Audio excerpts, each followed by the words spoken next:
नमः संस्कृताय मित्रों, मैं टीम स्टार क्लासेस से आशीष तिवारी एक बार पुनः आप सभी लोगों का हार्दिक स्वागत करता हूं। साथियों, आज हम आपके सामने वाच्य का एक अहम तथ्य आपके समक्ष ला रहे हैं। चलिए हम आज वाच्य के बारे में अध्ययन करते हैं। देखते हैं परिभाषा इसकी क्या है। किसी कथन को कहने के ढंग को हम वाच्य कहते हैं। किसी कथन को कहने के ढंग को हम क्या कहते हैं? वाच्य कहते हैं। यह 3 प्रकार का होता है। क्लियर? चलिए अब उसमें पहला प्रकार है आपका कर्तृवाच्य। अब कर्तृवाच्य में हम अध्ययन करते हैं, देखते हैं इसकी परिभाषा को। कर्तृवाच्य में कर्ता की प्रधानता होती है। ध्यान से इत्मीनान के साथ समझते चलिए। इसमें कर्ता प्रथमा में होता है और कर्म आपका द्वितीया में होता है और क्रिया कर्ता के अनुसार परस्मयी पद में होती है। क्लियर? और ट्रिक है आपका 121, यानी 121 का मतलब पहले 1 का मतलब है कि कर्ता आपका प्रथमा में होगा। क्लियर? और जो कर्म है आपका वो आपका द्वितीया में होगा और जो है क्रिया वो आपका प्रथमा में होगी, मतलब परस्मयी पद के अनुसार एक वचन में। क्लियर? चलिए अब आगे देखते हैं हम। रामः विद्यालयं गच्छति, ये उदाहरण है कर्तृवाच्य का। इसको हम अध्ययन करते हुए आगे बढ़ेंगे।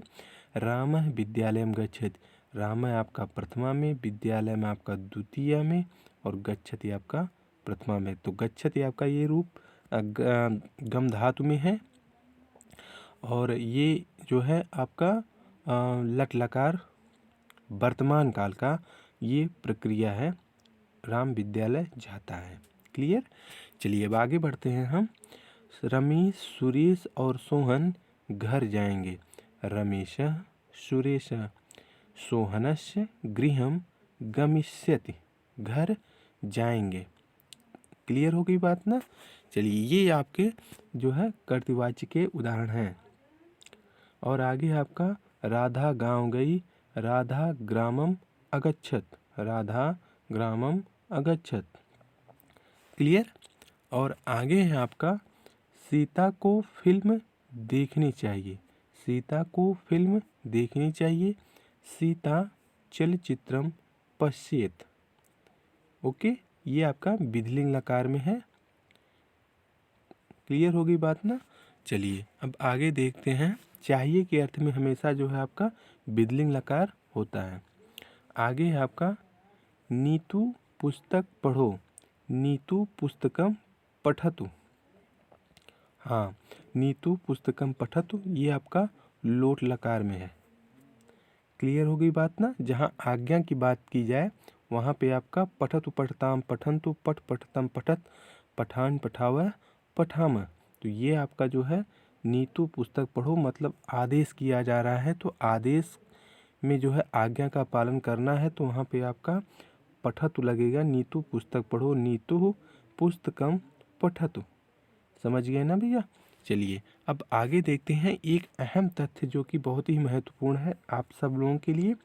आपको बता दें कि प्रथम पुरुष, ध्यान से समझिएगा, सह तौ ते। प्रथम पुरुष जो है सह तौ ते, यानी प्रथम पुरुष को हम अन्य पुरुष भी कहते हैं। सह का मतलब वह होता है, तौ का मतलब वे दोनों होता है, ते का मतलब वे सब होता है। क्लियर? डाउट अपना क्लियर करते चलिएगा। हम आपको यहाँ पे पूर्णतः इसकी जानकारी आपको उपलब्ध करवा रहे हैं। क्लियर? और मध्यम पुरुष में आपका होता है त्वम, युवाम, यूयम। इसके पहले आपने थोड़ा सा भी कहीं भी पढ़ा होगा, तो आज हम आपको पूरा एकदम इसका एक सिरे से हम इसका आपके दिमाग का डाउट खत्म कर देंगे। तो ध्यान से समझते चलिए। मध्यम पुरुष में त्वम, युवाम, यूयम, यानी त्वम का मतलब तुम, युवाम मतलब तुम दोनों और यूयम मतलब होता है तुम सब। ये आपका प्रश्न जो है आपके सीटेट के एग्ज़ाम में 2019 में पूछा था और ये आपके श्लोक के माध्यम से जो है ये प्रश्न किया था।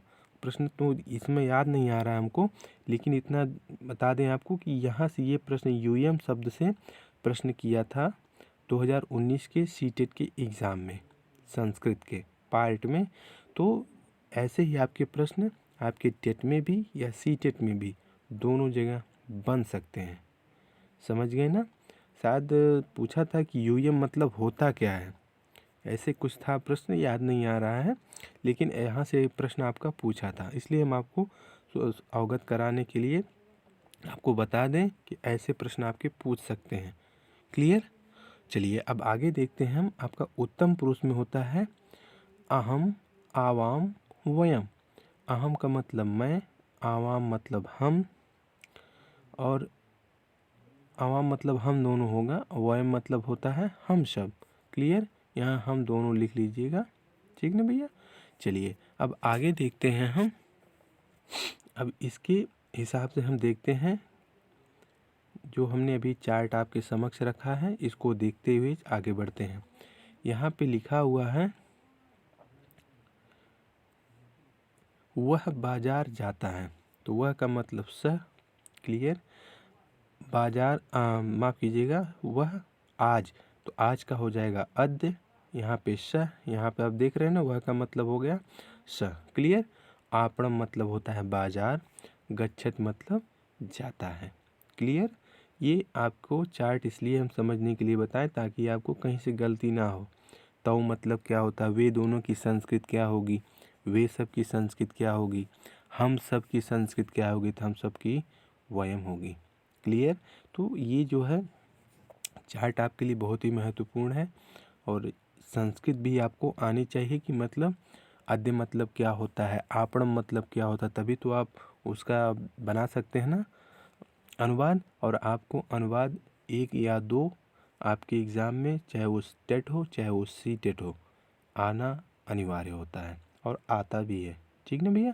चलिए अब आगे बढ़ते हैं।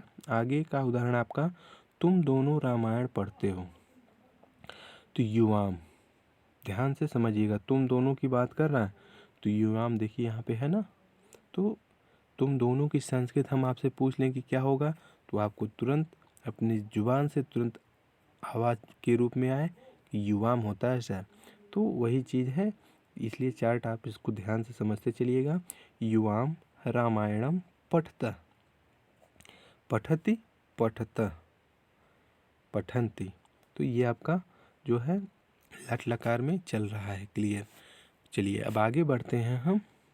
आगे है आपका वे सब आज लखनऊ जाते हैं, ते मतलब वे सब, यहाँ पे जो है ये देखिए, ते मतलब होता है वे सब, अद्य मतलब आज, लखनऊ गच्छत, ये देखिए आप। चलिए अब आगे बढ़ते हैं हम। आगे लिखा हुआ है तुम सब कल फिल्म देखे, तो यूयम ह्रय, ह्रय मतलब जो है बीते हुए कल का बात कर रहा है, और स्व मतलब होता है आने वाला कल। ये आपका स्व जो है ये आने वाले कल का मतलब होता है। ठीक ना?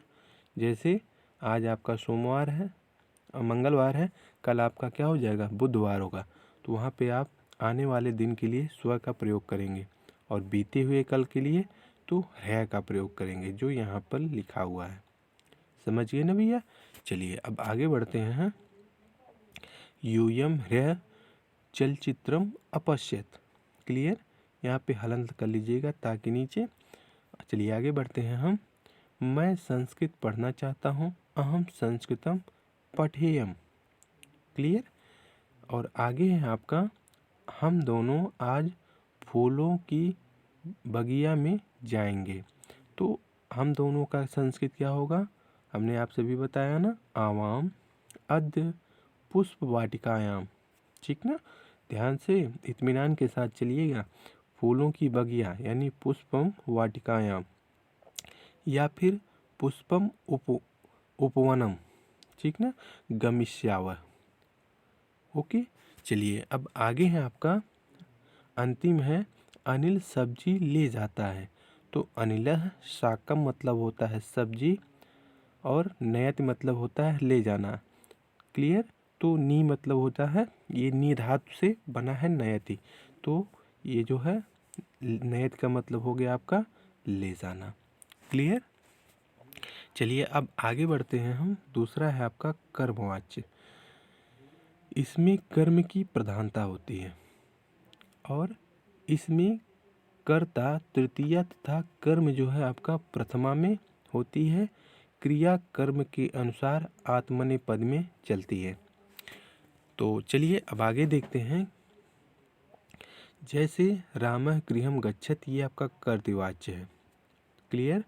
तो कर्तृवाच्य को हम चेंज कर रहे हैं कर्मवाच्य में। तो चलिए आप उसको ना ध्यान दीजिए, इसको आप बिल्कुल दिमाग से हटा दीजिए, ये कुछ लिखा हुआ है। क्लियर। और हम आपसे कहें कि राम के द्वारा घर जाया जाता है। क्लियर। तो राम के द्वारा घर जाया जाता है, इस बात को आप मत ध्यान दीजिए। तो रामेण गृहम गम्यते, यहाँ पे राम कर्म कर रहा है घर जाने के लिए। समझ गए ना। तो रामेण में आपका तृतीया, ये आपका द्वितीया में है, और ये गम्यते आपका गम्यते गम्यते गम्यन्ते ये आपका प्रथमा में है। क्लियर। तो जो है आपको बता दें कि अब हम कर्तृवाच्य के साथ जो है कर्मवाच्य में चेंज करेंगे। तो रामम गृहम गच्छति, राम घर जाता है। तो राम अभी हमने आपसे बताया 1 to 1 की प्रक्रिया फॉलो करता है जो है आपका कर्तृवाच्य। तो उसी हिसाब से आगे आपका जब इसको हम राम घर जाता है, इसको हम जो है कर्मवाच्य में हिंदी में लेके कहेंगे तो राम के द्वारा घर जाया जाता है। अब वहीं पर हम उसको संस्कृत में कर देंगे तो रामेण गृहम गम्यते, ये आपका कर्म हो गया। क्लियर। उसी तरह से आपका आगे है अहम ओदनम खादामि। अहम मतलब मैं, ओदनम मतलब चावल, खादामि मतलब खाता हूँ। मैं चावल खाता हूँ, ये आपका कर्तृवाच्य है। क्लियर।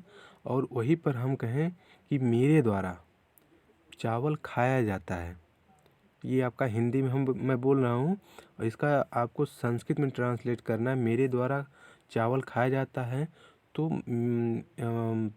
तृतीया में जो है मैं का हो जाएगा मया। क्लियर। और ओदनम खाद्यन्ते, तो मेरे द्वारा चावल खाया जाता है, तो मया ओदनम खाद्यन्ते, माफ़ कीजिएगा खाद्यते।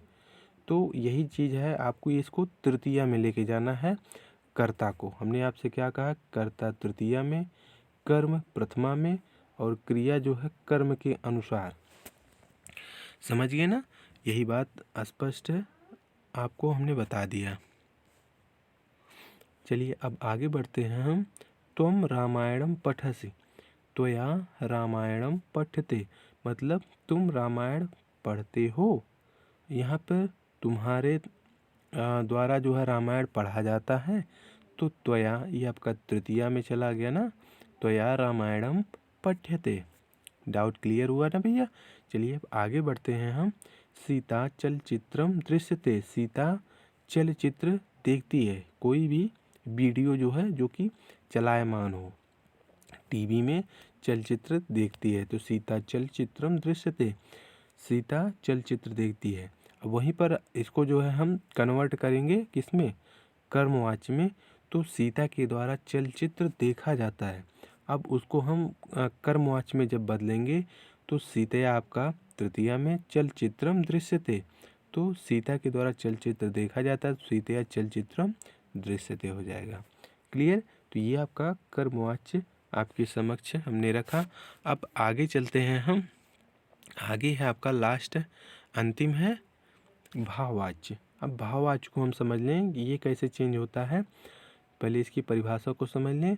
भाववाच्य में भाव की प्रधानता होती है, भाववाच्य में भाव की प्रधानता होती है। इसमें कर्ता तृतीया विभक्ति में तथा सदैव क्रिया जो है सदैव लट लकार प्रथम पुरुष एक वचन आत्मनेपदी में होती है। डाउट क्लियर हुआ ना भैया। बहुत ही ध्यान से इत्मीनान के साथ चलिएगा, हम आपके साथ हमेशा बने रहेंगे। फिर से हम रिपीट कर रहे हैं। भाववाच्य में भाव की प्रधानता होती है। इसमें कर्ता तृतीया विभक्ति में तथा क्रिया सदैव लट लकार प्रथम पुरुष एक वचन आत्मनेपदी में होती है। इसमें जो है कर्म का अभाव होता है। समझ गए ना। चलिए अब आगे देखते हैं हम इसके कुछ उदाहरणों को। पहले एक लाइन और है। भाववाच्य में क्रिया भाव के अनुसार होती है। क्लियर। चलिए अब देखते हैं कैसे। अब यहाँ पर हम कर्तृवाच्य को भाववाच्य में चेंज करेंगे। अब तक हमने कर्तृवाच्य से कर्मवाच्य में आपको हमने बताया चेंज करना, और कर्मवाच्य के हिंदी शब्द को जो है हमने चेंज किया, कर्मवाच्य के संस्कृत में अनुवाद किया। हमने दोनों तरह से आपको यहाँ पे हमने आपको समझाया। और फिर अब आपको जो है कर्तृवाच्य से भाववाच्य में हम संस्कृत से संस्कृत में चेंज करेंगे, और हिंदी को बताते हुए भी हम आपको भाववाच्य का भी मैटर हम आपको समझाएंगे। तो रामः गच्छति, राम घर जाता, माफ़ कीजिएगा, रामः गच्छति, राम जाता है। तो ये आपका कर्तृवाच्य है। क्लियर। और वहीं पर राम के द्वारा जाया जाता है, तो रामेण आपका तृतीया में है। क्लियर। और तृतीय विभक्ति के अनुसार जो है क्रिया सदैव लट लकार प्रथम पुरुष एक वचन आत्मनेपद में होगी। लट लकार मतलब वर्तमान काल, तो ये आपका गम्यते है। क्लियर। एक वचन में, जो कि ये भाव के अनुसार हो गई। क्लियर। बहुत ही ध्यान से समझते चलिएगा भैया। वही हिसाब आपका है त्वम पठस, तुम पढ़ते हो।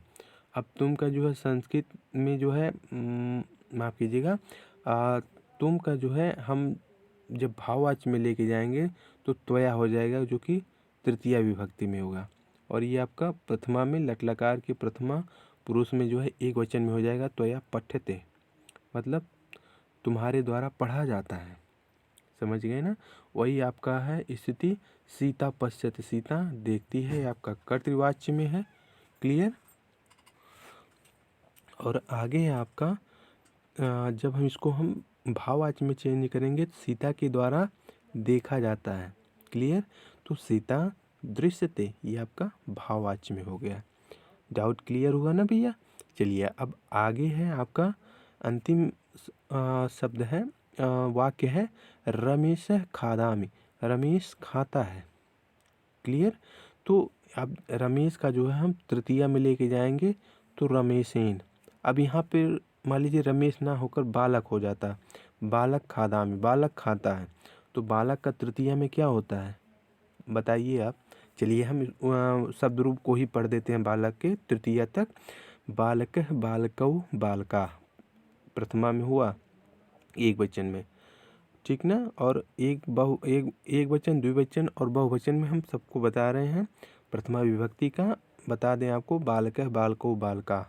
अब द्वितीय में होगा बालकम, बालको, बालकान। और तृतीय में होगा आपका बालकेन। वही आपका हाल है यहाँ पे रमेशेन, बालकेन, ठीक ना, वही चीज़ है।